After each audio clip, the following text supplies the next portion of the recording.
This is the Awakening Chronicles, Book 2. Book 2 is titled Awakening on Main Street, and this is Chapter 10, which is called The Teaching Revolution. The pre-dawn darkness of Tariq al-Rashid's apartment held this kind of stillness that preceded either profound rest or restless anxiety, and as he lay in bed listening to the city's gradual awakening, he understood that today would determine which. In 3 hours, he would face his first attempt at what he had begun calling conscious pedagogy, a philosophy department workshop designed to demonstrate how humor could serve awakening rather than mere entertainment, how laughter could become a tool for genuine education rather than classroom management. Tariq rose and moved through his morning routine with the careful attention that he learned to bring to all preparatory activities, each gesture a form of meditation on readiness. The face in his bathroom mirror showed a man who had spent 35 years learning to navigate between worlds, the cultural expectations of his immigrant family, the academic requirements of American higher education, and comedy club experiences, audiences who wanted entertainment but received wisdom whether they recognized it or not. His phone buzzed with a message from his mother in Arabic, followed with the English translation, "Your cousin Ahmed's engineering firm is hiring. Good salary, good benefits, work that serves your community. Why do you waste your education making people laugh at a community college?" The message carried undertones of love wrapped in disappointment, hope disguised as criticism, the endless parental quest to understand children who had become Americans in ways their parents could never fully comprehend. Tariq set the phone aside without responding, but the message settled into his consciousness like a familiar weight. His family had sacrificed enormously to provide him with the educational opportunities they had never received, yet the path he had chosen, philosophy instruction through conscious comedy, fell outside every category of success they understood. They'd wanted him to become someone who built things, who healed people, managed businesses. Instead of, he'd become someone who helped people laugh at their own assumptions while learning to think more clearly about the fundamental questions of human existence. The community college campus was already showing signs of morning activity as Tariq arrived, carrying with him a notebook filled with observations about humor's relationship to consciousness development, and a thermos of coffee Joe had prepared specifically for today's workshop. "Caffeine for courage," Joe had said with a smile, recognizing that Tariq was about to attempt something he had never tried before, teaching his fellow educators how conscious humor could serve genuine learning rather than mere classroom entertainment. The faculty development session was scheduled for the main conference room, and as Tariq arranged his materials, he felt the familiar flutter of performance anxiety mixed with something deeper, the recognition that he was about to risk his professional credibility by suggesting that comedy could be more than entertainment, that laughter could serve awakening, and that education itself could be transformed through approaches that most academics would dismiss as unserious. Dr. Miranda Santos, the philosophy department chair who had approved his workshop proposal, entered carrying coffee and wearing the expression of someone who'd hoped her colleagues' unconventional methods would prove valuable rather than embarrassing. "Ready to revolutionize higher education?" she asked with the kind of smile that suggested both support and nervousness. "As ready as someone can be for attempting the impossible," Tariq replied, feeling his anxiety transform into the kind of creative tension that he recognized as necessary for breakthrough experiences. "The question isn't whether I'm ready, but whether my colleagues are ready to discover that everyone they think they know, or everything that they think they know about effective teaching might be incomplete." 23 faculty members from across the college's various departments had signed up for the workshop, representing fields of chemistry to literature to business studies. Some appeared genuinely curious about what Tariq might demonstrate. Others seemed skeptical of any approach that suggested their established teaching methods needed improvement. And a few looked like they were attending primarily to fulfill their required professional development credits. Tariq began not with jokes or stories, but with questions that immediately created discomfort in the room. How many of you ever taught a class where you were bored by your own material? Well, the silence followed that was pregnant with recognition and defensive restriction in equal measure until slowly, reluctantly, most hands in the room began to rise. Thank you for your honesty, Tariq said with a genuine appreciation. Now, here's the follow-up question. If you're bored by material you've been studying for years, material presumably represents your area of expertise, how do you think your students feel about it? Well, the question created the kind of productive discomfort Tariq had learned to recognize as essential for genuine learning, the moment when comfortable assumptions encountered challenges they couldn't easily dismiss. Dr. Patricia Mills, who had taught organic chemistry using the same lecture notes for 15 years, raised her hand with visible reluctance. But some subjects are inherently less exciting than others, she said. Not everything can be made entertaining, and students need to learn discipline, the ability to focus on difficult material even when it's not immediately engaging.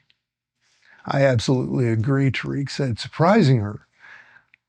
Several colleagues who had also expected him to argue for making everything fun. Some material is difficult and requires discipline to master, but here's a crucial difference between material that's challenging and questions and material that's dead. The question isn't how to make everything entertaining, it's how to make learning alive.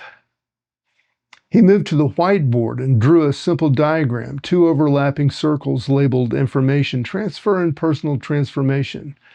Most of our training as educators, he explained, focused on the first circle, how to convey information, whether students had absorbed the content.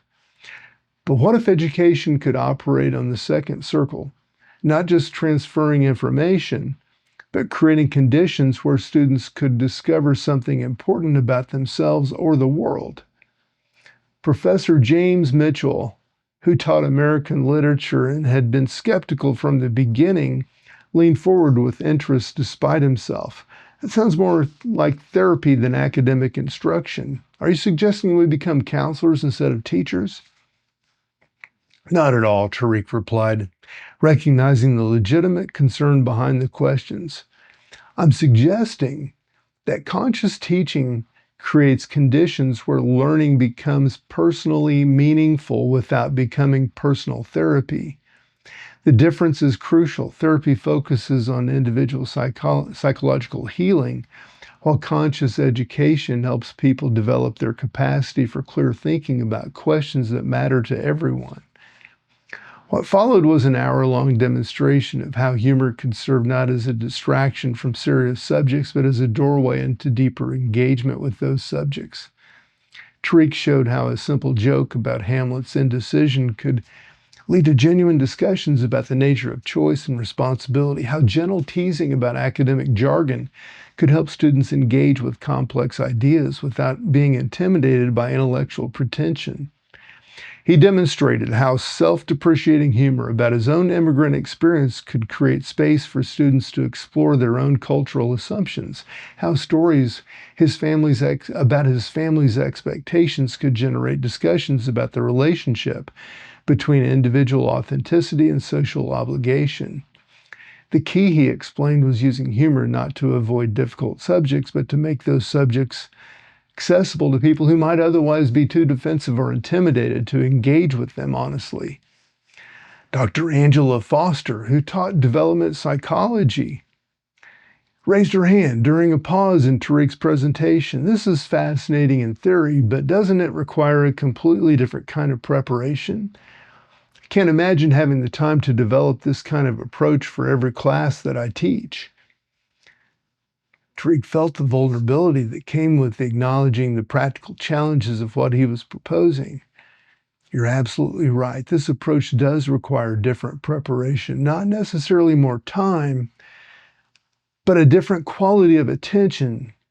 Instead of preparing to deliver information, you prepare to facilitate discovery. Instead of being the expert who has the answers, you become the guide who helps students develop better questions.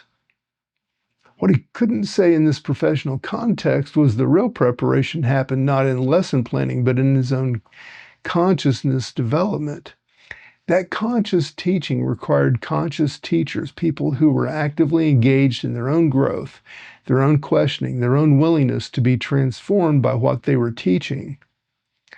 Elena arrived just as the formal presentation was concluding, carrying her notebook filled with observations from her morning research into the neurological patterns of learning in different educational environments. Tariq had invited her to share some preliminary findings about how interactive, inquiry-based teaching affected brain activity compared to traditional lecture-based approaches.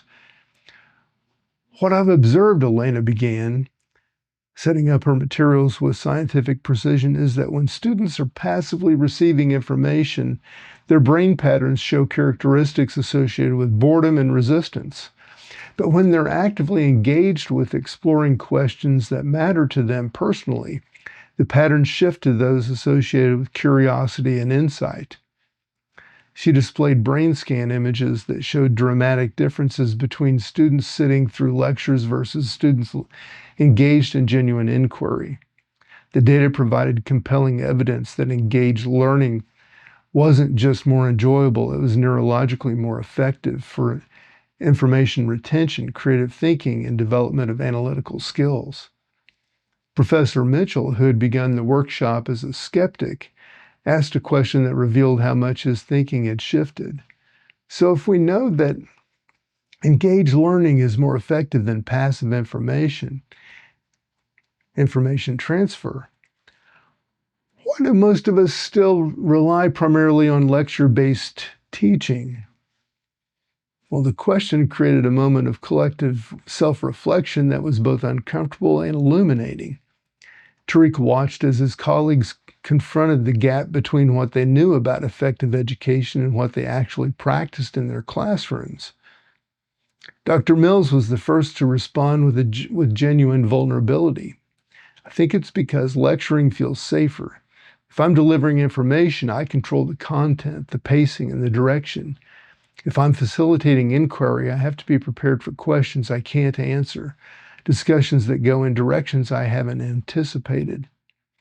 And Dr. Foster added, it requires a different relationship with our students. Instead of being the authority who knows everything, we have to be comfortable with not knowing, with learning alongside them. That's vulnerable in ways we're not trained for. Maya entered the conference room carrying her violin case. Having finished her morning sound healing lesson at the community center Leo was constructing, I could hear laughter from down the hallway, she said, but not the kind that comes from entertainment, the kind that comes from recognition, from seeing people who understand something true about themselves. Well, that's exactly the distinction we've been exploring, Tariq said, feeling the threads of connection between his work and Maya's, between conscious humor and conscious music, between individual expression and collective transformation. Mechanical laughter is a social response that avoids genuine engagement. Conscious laughter emerges from shared recognition of truth. The workshop continued for another hour, with faculty members experimenting with approaches to their own subjects that honored both academic rigor and students' engagement.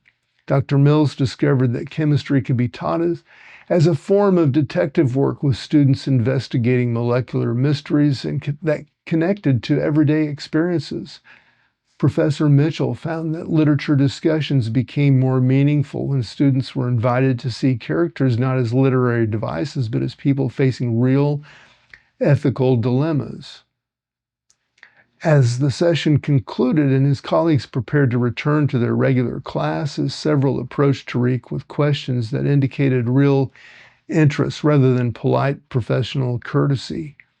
Dr. Foster asked about developing workshop series that would help faculty integrate conscious teaching methods gradually rather than attempting wholesale pedagogical transformation.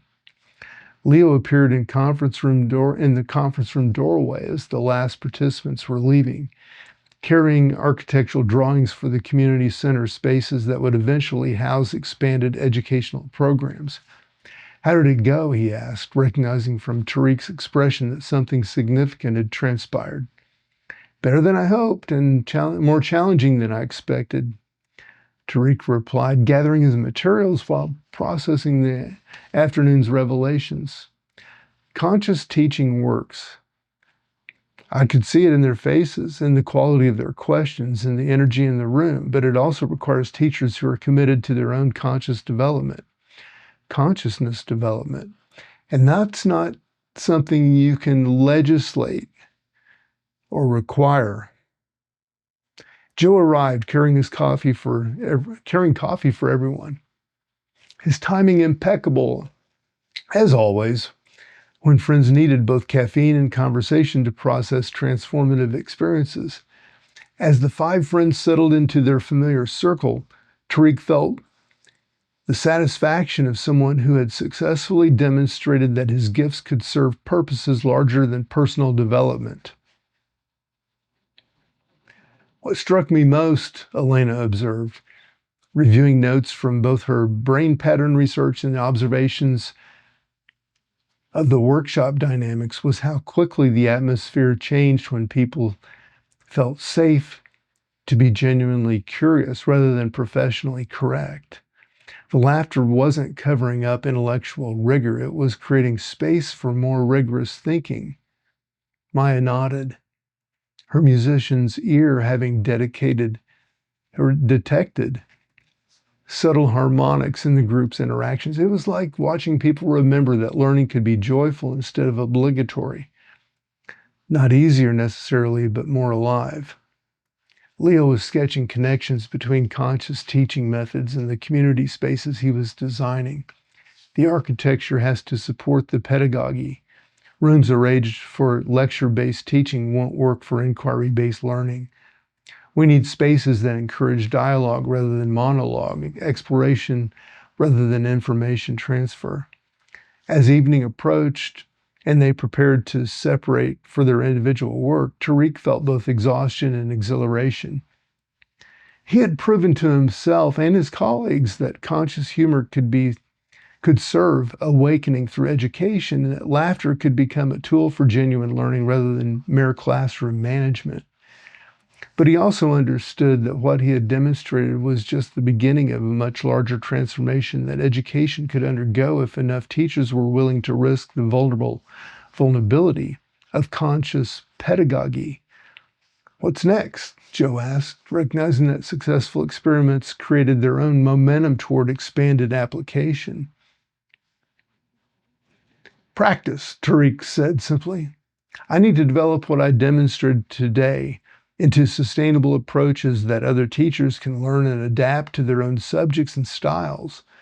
I need to keep developing my own consciousness so that teaching serves awakening rather than just my ego's desire. The teaching revolution he had envisioned that morning was no longer an abstract concept, but a lived reality.